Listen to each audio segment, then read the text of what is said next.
मेरी जीजियों से, मेरे जीजाओं से, बेटियों से, बेटाओं से। मंजिल तक पहुंचने के लिए पांव की जरूरत होती है और शंकर तक पहुंचने के लिए भाव की जरूरत होती है। मंजिल तक पहुंचना है तो पांव की जरूरत होगी और शंकर तक पहुंचना है, शिव तक पहुंचना है, शंकर से कुछ प्राप्त करना है, झोली पसार कर अपनी झोलियों में खुशियां प्राप्त करना है तो भाव की जरूरत होती है, केवल भाव। आप कितने धनपति हैं, कितने करोड़पति, कितने सत्तापति, कितने वैभवपति हैं, कितना आपके पास में वैभव है, कितना धन है, कितनी संपदा है, वो कोई मायना नहीं रखता। आपका भाव कितना है, शंकर जी के प्रति आपका दिल कितना है, भगवान शंकर के प्रति आपका भाव कितना है, वो देखा जाए। और कभी मौका लगे ना तो एक बार सीहोर कुबेरेश्वर धाम रुद्राक्ष महोत्सव में आकर देखिएगा। हीरे की चूड़ियां पहनने वाली मेरी जीजियां, जिनके घर में 10-10 नौकर काम करते हैं, वो भी कुबेरेश्वर धाम में बर्तन मांजने की सेवा करती हैं, आकर सेवा में लगी रहती हैं, भोजन बनाने की सेवा करती हैं। जिनके घर में 10 नौकर लगे हैं वो कुबेरेश्वर धाम में आकर बाबा की सेवा में लगती हैं। उनसे पूछो कि तुम क्यों सेवा करती हो, उनसे पूछो कि तुम यहाँ आकर क्यों करती हो सेवा, तो वो कहती हैं हम साल में एक बार बाबा के धाम आते हैं और कुबेरेश्वर बाबा के यहाँ आकर सेवा कर कर जाते हैं। साल भर कुबेर भंडारी इतना देता है कि हमारी सेवा के लिए 10 नौकर लाकर खड़ा कर देता है। ये उसकी कृपा, ये उसकी उदारता, ये उसकी दया। शंकर भगवान ने पूछा कौन सा रूप, तो कि जो मैं बचपन में भजती थी, जो मैं बचपन में भजती थी, जिसको मैंने बचपन में दर्शन किए हैं, छोटा सा शिवलिंग, छोटा सा शिवलिंग, ठीक है, छोटा सा शिवलिंग का रूप शंकर भगवान रखने को तैयार है, ठीक है। शिवजी ने पूछा कि मुझे उठाएगा कौन। पार्वती जी मुस्कुरा कर कहती हैं सुनो भोलेनाथ, आप अगर अपने असली स्वरूप में बैठते हो ना तो दुनिया का कोई तुम्हें तिल भर नहीं हिला सकता, पर जब तुम छोटे से शिवलिंग के स्वरूप में हो जाते हो तो कोई बच्चा भी तुम्हें गोदी में ले लेता है, क्योंकि वह आपको भोला मानता है, वह आपको भोला मानता है, वह आपको भोला समझता है, सरल सहज।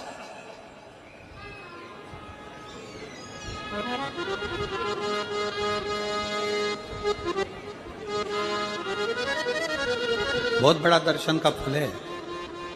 शंकर भगवान की मूर्ति से दर्शन करने से ज्यादा बड़ा दर्शन का फल है शिवलिंग का दर्शन करना। स्वप्न में शंकर भगवान की मूर्ति को देखना, जटाजूट बांधे हुए शंकर जी को देखने से बड़ा फल है शंकर के शिवलिंग का स्वप्न में दर्शन करना। अगर सपने में किसी को शंकर का शिवलिंग दिखता है, सपने में कोई अपने घर से पानी चढ़ाने शंकर को जा रहा है, मैं लोटा भर के जल चढ़ा रही हूं, सपने में दिख रहा। और कई कई ऐसे भी होते हैं जिनको सपने में दिखने की जगह वो सपने में चल भी देती है।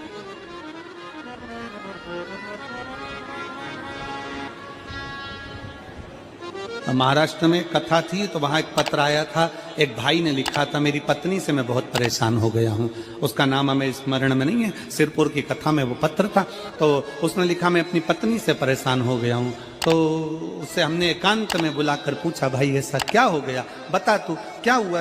उसका फोन नंबर था, उसको फोन लगवाया, पूछा क्यों परेशान हो गया। उसने कहा मेरी पत्नी रात को चिल्लाती है, बोलबम का नारा है बाबा एक सहारा, कभी कभी सपने में बैठकर चिल्लाती रहती है, ऐसे बैठ जाएगी और चिल्लाएगी श्री शिवाय नमस्ते, श्री शिवाय नमस्ते।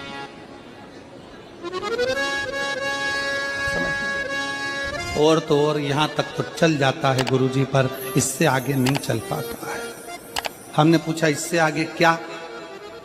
नींद में रसोई घर में जाना चाहिए, बाजू में बोतल रख के सोती है ना पानी पीने की, वही बाटल उठ के मेरे को शंकर जी समझ के उंडेल देती है। दिक्कत आ गई, नजदीक तक यहां तक भी चल जाएगा कि श्री शिवाय नमस्तुभ्यम जपे, और ये भी चल जाएगा कि बोल बम का नारा है और बाबा है, पर ये नहीं चलेगा कि वो पानी की बोतल ठंड में मेरे ऊपर डाल दे होंगे। ये कहां से? हमने कहा तू कल अपनी धर्म पत्नी को लेकर आना। उसकी पत्नी आई, आंखों से उसके नीर बह रहा था, जल, आंखों से जल बह रहा था। जैसे आज गाड़ी चलाकर लेकर आने वाले जो भाई थे, अब कमल जी आपने किसको भेजा था हमें नहीं मालूम, जो गाड़ी चलाकर आज लेकर आए थे हमको लेकर, उनकी आंखों में जल भरा हुआ था। वो कह रहे थे जब पहले गुड़ियारी में कथा थी, सबसे आखिरी में बैठकर कथा सुनी थी, एक विनती करी थी बाबा से कि बाबा बस ऐसा कर देना। दूसरी कथा मैंने रायपुर के पास में जब हुई अमलेश्वर में, तब कथा के मध्य में बीच पंडाल में बीच में बैठकर सुनी थी। फिर वहां भी बाबा से एक विनती करी थी, और आज मेरे बाबा ने ऐसी कृपा कर दी कि आपके नजदीक में बैठकर गाड़ी चलाकर यहां तक पहुंचा।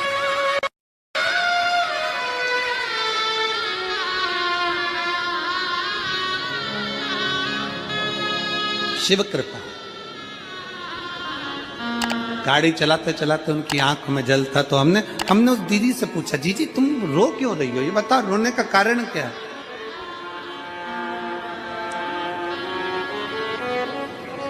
कहने लगी गुरुजी आपका इतनी नजदीक से दर्शन हो गया। हमने कहा जीजी एक बात सुन, आज बड़ी प्रसन्नता से कहते हैं कि किसी गुरु का दर्शन जब होता है तो आंखों से नीर बहता है।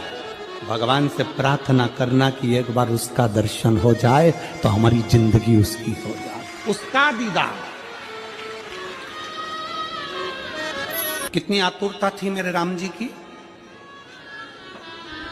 राम जी ने शिवलिंग की स्थापना जब रामेश्वर में करी, उसके पहले राम जी ने हनुमान जी से कहा जाकर कैलाश पे से शिवलिंग लेकर आओ।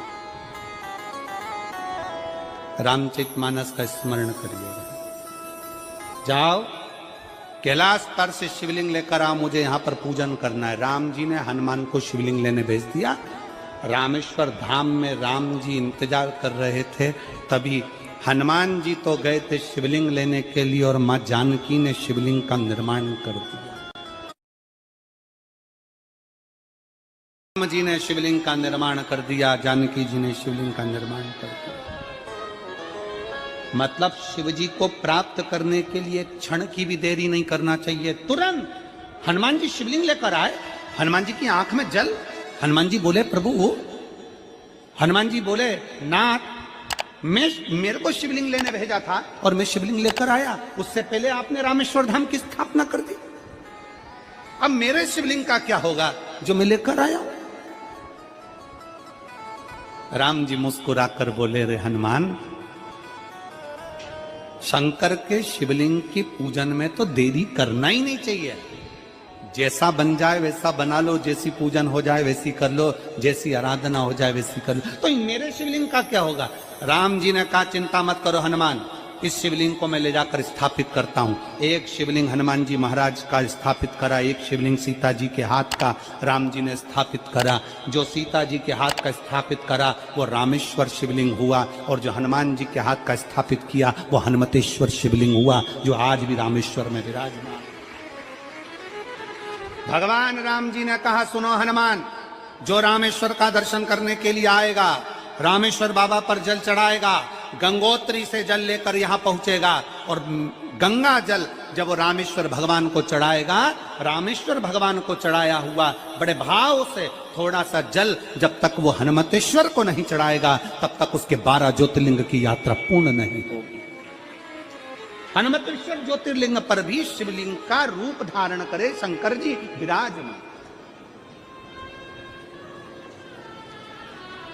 भगवान के स्वरूप से बड़ा शिवलिंग, और जितना पूजन का मौका मिल जाए, कोई कह दे ना, हमसे कोई कह दे किसी के यहाँ जाओ और कोई कह दे कि गुरुजी हमारे घर के मंदिर का दर्शन करिए, सबसे बड़ी खुशी हमारे जीवन की। ऐसा लगता है अंदर फुलझड़ियां फूट गई, उसमें भगवान शंकर का दर्शन होगा, उसमें लाडले ठाकुर का दर्शन होगा, उसमें उनकी कुल देवी का दर्शन होगा, उसमें देवता का दर्शन होगा। परिवार से मिलेंगे बाद में, पहले मिलो अंदर विराजमान शिव से। कई बच्चे गले में रुद्राक्ष पहने रहते हैं ना, कई बच्चे, कई बेटियां, कई माताएं अपने गले में रुद्राक्ष पहनी रहती हैं, कई मेरे भाई अपने गले में रुद्राक्ष पहने रहते हैं। और बच्चे के गले में जब रुद्राक्ष का दर्शन होता है तो ऐसा लगता है कि शंकर इसके साथ कदम से कदम मिलाकर चल रहा है। पहले हम उस रुद्राक्ष को नमन करते हैं। जिसके गले में रुद्राक्ष होता है पहले हम उसको नमन करते हैं, क्योंकि उसके गले में शंकर स्वयं विराजमान है, शिव उसके साथ चल रहा है।